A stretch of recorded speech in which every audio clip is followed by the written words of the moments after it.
गौर कीजिए, team India 2020 में एक अलग ही यूनिट दिखती है, एक अलग ही टीम दिखती है। माना कि कैप्टन अलग हैं, बहुत सारी टीम में जो प्लेयर्स हैं वो भी अलग हैं, लेकिन जो सबसे मेन फैक्टर्स है वो एक प्लेयर है, वो है अभिषेक शर्मा। ये एक तरफ और बाकी प्लेयर्स एक तरफ, क्योंकि आप देखिए जब से ये 1.5-2 साल से इंडियन टीम में है, खासकर T20I का जहां तक सवाल है, टीम एक अलग ही लेवल की दिखती है। माना कि वर्ल्ड चैंपियन भी भारतीय टीम है, लेकिन कहने को तो आप वनडे में भी चैंपियंस ट्रॉफी जीत ही रखा है, लेकिन आप वनडे का परफॉर्मेंस देखिए तो बिल्कुल भी खराब हो रहा है। टेस्ट मैच में भी बहुत सारा खराबी आ रही है भारतीय टीम में, लेकिन एक मैन यानी अभिषेक शर्मा के दम पे भारतीय टीम 2020 में अपने सारी कमियों को छुपा रही है। हाँ, टीम अच्छी है कह सकते हैं, लेकिन उनका जो स्टार्ट होता है ऊपर से, खासकर पावर प्ले में, वही मेजर डिफरेंस क्रिएट कर रहा है। गौर कीजिए, अगर जिस मैच में अभिषेक शर्मा नहीं चलते हैं भारतीय टीम वो मैच लगभग हार जाती है। तो ठीक है, आज की जीत से खुश होने की जरूरत है। जहां तक पहले T20I का सवाल है, न्यूजीलैंड से काफी अच्छी जीत मिली, 48 रन की एक बिग मार्जिन कह सकते हैं, क्योंकि न्यूजीलैंड जैसे टीम को अगर आप 48 रनों से हरा रहे हैं तो आपके लिए एक बिग अचीवमेंट है। लेकिन सवाल फिर से वही है, क्या बहुत ज़्यादा टीम डिपेंडेंट तो नहीं है अभिषेक शर्मा पे? क्योंकि जिस मैच में अभिषेक शर्मा खेलते हैं, लगभग बहुत सारे मैच में 10 आउट ऑफ 8 मैच में उनका परफॉर्मेंस होता है, लेकिन अगर किसी बुरे दिन अगर अभिषेक शर्मा आउट हो गए, वो भी खासकर अगर बड़ा मैच है, इंपॉर्टेंट मैच है, सेमीफाइनल जैसा मैच हो या फाइनल जैसा मैच हो, तो फिर वहां पे क्या टीम तैयार है उनके बगैर भी जीतने को? ये लग नहीं रहा है, क्योंकि इससे पहले भी एशिया कप देख लें, वहां भी इन्होंने अच्छा प्रदर्शन किया, लेकिन जिस मैच में अभिषेक शर्मा नहीं चल रहे थे भारतीय टीम स्ट्रगल बहुत ज़्यादा करते दिख रही थी। तो इस जीत के आड़ में आप अपनी कमी को ना ढकें, क्योंकि अगर ये कभी आउट हो जाएंगे तो जो मिडिल ऑर्डर है या लोअर मिडिल ऑर्डर इतना परफॉर्मेंस नहीं कर पाएंगे, ऐसा पीछे का रिकॉर्ड कहता है। जब ये चलते हैं तो लगता है कि एक तरह से टीम में कोई खामी नहीं है, कोई खराबी नहीं है, सभी परफेक्ट चल रहा है। लेकिन जिस दिन ये नहीं चलते हैं उस दिन टीम एक तरफ से ही ताश की पत्ते की तरह बिखरते भी दिखी है। कोई मैं नेगेटिव नहीं हो रहा हूँ, जस्ट मैं रियलिटी चेक करा रहा हूँ कि बड़े टूर्नामेंट्स आ रहे हैं, वर्ल्ड कप जैसे tournament within a week या विद इन 10 डेज आ रहे हैं, तो क्या टीम अभिषेक शर्मा के बगैर भी पूरी तरीके से तैयार है क्या? अभिषेक शर्मा की बात अभी थोड़ी देर रुक जाते हैं, लेकिन वहीं पे हमारे जो कप्तान भी आज फॉर्म में दिख रहे थे। उन्होंने रन बहुत ज़्यादा नहीं बनाए, 30-32 रन बनाए उन्होंने, लेकिन फॉर्म में लग रहे थे, टच में लग रहे थे। और ये अच्छी खबर है भारतीय टीम के लिए, क्योंकि अगर आपके कप्तान फॉर्म में हैं तो टीम में फ़र्क पड़ता है, पूरे टीम के माहौल पर फ़र्क पड़ता है, क्योंकि कप्तान वही अच्छा होता है जो आपको आगे से लीड करे, केवल ग्राउंड पर नहीं, फील्डिंग सेट करने के लिए नहीं, क्योंकि जो उनका मेन दायित्व है वो भी वो निभाएं। तो आज लग रहा था कि सूर्य कुमार यादव पुराने सूर्य भाव नजर आने वाले हैं, जबकि वे थोड़े और ज़्यादा रन बना देते। अगर 50 लग जाता बोर्ड पे तो और भी अच्छी बात हो जाती। वहीं एक और जो खास बात नजर आई आज के मैच में, रिंकू का फॉर्म में आना। रिंकू ने ज़बरदस्त 44 रन बनाए, आखिर उन्होंने फिनिश बहुत अच्छा किया। जैसे ऊपर से अगर अभिषेक शर्मा ने अच्छा खेला तो नीचे से फिर रिंकू ने बहुत ही बेहतरीन प्रदर्शन किया, और लग रहा था कि वे 2023 के वाले रिंकू नजर आ रहे हैं जो कमाल किए थे IPL में, जहां से ही रिंकू सिंह बने थे वे। तो आज उन्होंने फिर से वो पारी खेली, और अगर ऐसी 1-2 पारी और आ गई इस सीरीज में तो उनका लगभग प्लेइंग 11 में वर्ल्ड कप में तो लगभग आप तय ही मान लो, क्योंकि एक फिनिशर की भूमिका वो निभाते हैं, प्रूव भी कर चुके हैं। बस पीछे के कुछ टूर्नामेंट्स में, सीरीज में उनको रेगुलर मौका नहीं दिया गया है। तो ये बहुत अच्छी बात है कि रिंकू को मौका मिल रहा है और इसको वो दोनों हाथों से इस अपॉर्चुनिटी को ग्रैब करते दिख रहे हैं। हाँ, आज एक उन्होंने कैच छोड़ दिया, जबकि ऐसा होता नहीं है, फील्डिंग उनकी बहुत ही बेहतरीन है। होता है कोई ऑफ डे होता है किसी का फील्डिंग में, लेकिन फिर भी वो कैच थोड़ी देर के लिए तो लग रहा था कहीं थोड़ा सा भारत मुश्किल में तो नहीं आ जाए, लेकिन रनों का पहाड़ इतना ज़्यादा था, 238 रन बहुत ज़्यादा होता है।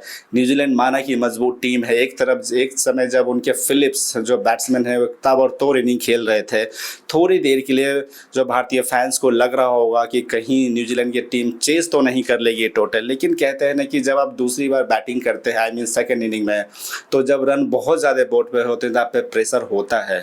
क्योंकि रिक्वायर्ड रन रेट बढ़ता जाता है, विकेट गिरने के साथ ही आप पे प्रेशर आने लगता है। और वही हुआ फिलिप्स, क्योंकि रिक्वायर्ड रन रेट बढ़ता जा रहा था तो उन्हें हर बॉल पे चांस लेना था, उसी में आउट हो गए वे।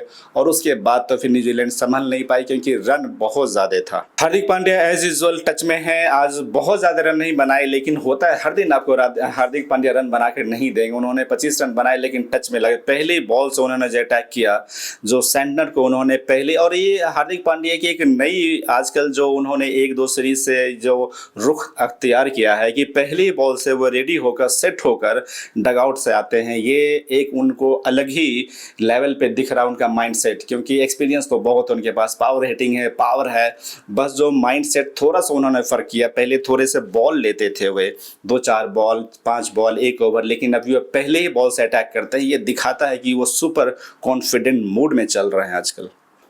ईशान किशन बहुत दिनों के बाद इंटरनेशनल मैचेस इंडिया के लिए खेल रहे थे, तो एक्सपेक्टेशन तो यही था कि उन पर थोड़ा दबाव होगा, क्योंकि आप कितना भी डोमेस्टिक खेल लें, कितने भी अच्छा परफॉर्मेंस कर लें, इंटरनेशनल मैच का प्रेशर थोड़ा अलग होता है। तो वो आज दिखा ईशान पे, जबकि उनके कॉन्फिडेंस में कमी नहीं थी। लेकिन कहते हैं जब आप आउट ऑफ मैच हैं, बहुत साल से, लगभग 1-2 साल हो गए इनके इंडिया के लिए खेला हुआ, तो इतना तो उनसे सभी को उम्मीद थी कि अगर अच्छा खेल गए तब तो कोई बात नहीं, लेकिन उन्हें और भी मौका दिया जाएगा। अभी कम से कम उनको 3 मौके तो मिलेंगे भी। वैसे भी 3 मैच के लिए तिलक वर्मा फिलहाल टीम में नहीं है, और तिलक वर्मा के आते फिर ये ड्रॉप होंगे, क्योंकि तिलक चूंकि इंजर्ड हैं, इसीलिए उनका पोजीशन फिलहाल ईशान को दिया गया है। पर 2 मैच अभी बचे हैं ईशान के लिए, और उम्मीद यही की जा रही है कि जिस तरीके से फॉर्म में थे डोमेस्टिक में ईशान, बाकी के जो 2 बचे हुए मैच है उसमें ज़रूर वो परफॉर्मेंस करेंगे और प्रूफ करेंगे, क्योंकि ताकि वो जो वर्ल्ड कप आएगा उसमें उनकी जगह बन सके। अगर कोई प्लेयर या विकेट कीपर इंजर्ड हो तो ये चीज़ बिल्कुल भी उनके बैक ऑफ माइंड चल जरूर रहा होगा। जहां तक भारतीय टीम के बॉलिंग का सवाल है, तो जो भारत के नंबर 1 खासकर जो T20 के जो बॉलर हैं अर्शदीप सिंह, उन्होंने ही बेहतरीन गेंदबाजी की। किफ़ायती भी रहते हैं, वे विकेट भी लेते हैं। बाकी के गेंदबाज थोड़े जो महंगे साबित हुए, बुमराह भी ओके परफॉर्मेंस कह सकते हैं आप, अक्षर पटेल थोड़े ज़्यादा ही रन दे गए, वहीं पे जो और भी गेंदबाज थे रन थोड़े ज़्यादा निकल रहे हैं। ठीक है, आज के मैच में तो आपके पास बहुत बड़ा स्कोर था, तो आप इसको कह सकते हैं कि बॉलर्स को ज़्यादा आप नहीं ब्लेम करेंगे, लेकिन आपको देखना होगा कि फिर वहीं पे अर्शदीप सिंह क्यों इतनी अच्छी बॉलिंग कर पा रहे हैं। तो आपको रन चाहे बोर्ड पे कम हो या ज़्यादा हो, अब अपनी जो प्रैक्टिस बोल लीजिए, क्योंकि बॉलर्स को हर समय इतना रन नहीं मिलेगा। हो सकता है किसी दिन बैट्समैन का ऑफ डे आएगा, सभी बैट्समैन का, तो वहाँ पे बॉलर्स को कैजुअल होने की ज़रूरत नहीं है। आज कुलदीप टीम में नहीं खेल रहे थे क्योंकि उनके जो वनडे सीरीज उतनी अच्छी नहीं गई थी, वहाँ रन काफ़ी दे रहे थे, तो शायद उनका कॉन्फिडेंस थोड़ा डाउन था। तो सही था एक तरीके से कि उनके जगह आप दूसरे बॉलर्स को भी देख रहे हैं, क्योंकि उनको 2 स्पिनर हो सकता है नहीं खेलें, डिपेंड करेगा सिचुएशन पे। तो फिलहाल वरुण चक्रवर्ती खेल रहे हैं, आज उनकी भी बॉलिंग बहुत अच्छी नहीं हुई। खासकर न्यूजीलैंड वाले थोड़े प्रैक्टिस करके आए हैं शायद स्पिनर्स को खेलने के लिए। कोई नहीं, फर्स्ट मैच था, टू अर्ली होगा भी जज करना है, लेकिन फिर भी भारतीय बॉलर को सजग और सतर्क दोनों रहना होगा, क्योंकि कभी अगर बैट्समैन का ऑफ डे आया तो वो अपनी धारदार गेंदबाजी से भी मैच जिताने की काबिलियत है इन लोगों में, कोई डाउट नहीं, क्योंकि तभी तो ये वर्ल्ड चैंपियन है। तो बॉलर्स को थोड़ा भी कैजुअल नहीं होना चाहिए अगर ये फिर से वर्ल्ड कप जीतना चाहते हैं तो।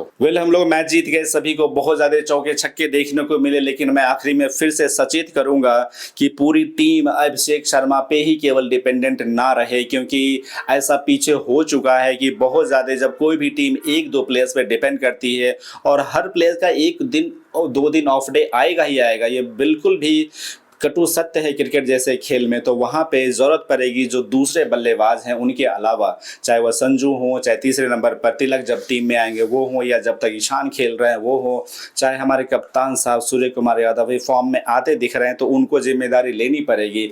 वहीं शुभम दुबे, उनको भी थोड़ी जिम्मेदारी लेनी पड़ेगी, क्योंकि वो कंसिस्टेंट नहीं रह रहे हैं। काफ़ी कभी कैजुअल शॉट खेलते हैं, कभी बिल्कुल नो शॉट रहता है उनका। आज भी जैसे वे आउट हो गए, स्लो डिलीवरी थी, लेकिन वे अक्सर उनकी गेंद जो बल्लेबाजी है वे कैजुअल दिखती है, कभी उनके बल्ले जो फोल्ड हो जाते हैं तो बहुत ईजी सा वो कैच दे बैठते हैं।